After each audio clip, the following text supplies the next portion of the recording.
شوف جمال السنيكرز، تعمله في البيت بكل سهولة. يلا بينا ندوق. بسم الله الرحمن الرحيم.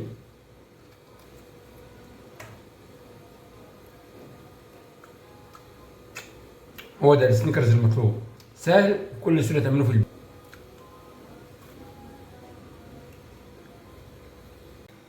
هنا 250 جرام من السكر عشان الكراميل اللي هنزل بيهم في المكسرات، وعندي بولة هنا ازاز احط فيها البسكوت وارص كده الطبقة الاولى.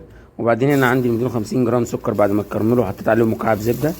وهحط نص كاسة من المية اللي انتوا هتشوفوها دلوقتي، نص كاسة من المية كده انزل بيها، وهتاخد تقليبة صغيرة على النار برضو عشان يبقى القوام سايب شوية ما يبقاش ماسك. وانزل بالمكسرات بتاعي 100 جرام من السوداني، انزل بيهم كده واقلبهم تقليبة صغيرة. وطبعا انزل بيهم على طبقة البسكوت واعمل طبقة البسكوت التانية. ويكون عندي الشوكولاتة 200 جرام من الشوكولاتة معمل لهم حمام مية بخار ومسيحهم، انزل بيهم على البسكوت وادخلهم في التلاجة زي ما انتم شايفين كده. وانزل بالشوكولاتة بتاعتي واسوي الشوكولاتة بتاعتي كده على طبقة البسكوت مع الشيف محمود. تابعوني عشان اعمل وصفات كتير. السنيكرز بكل سهولة في البيت تقدر تعمله ليك ولأولادك.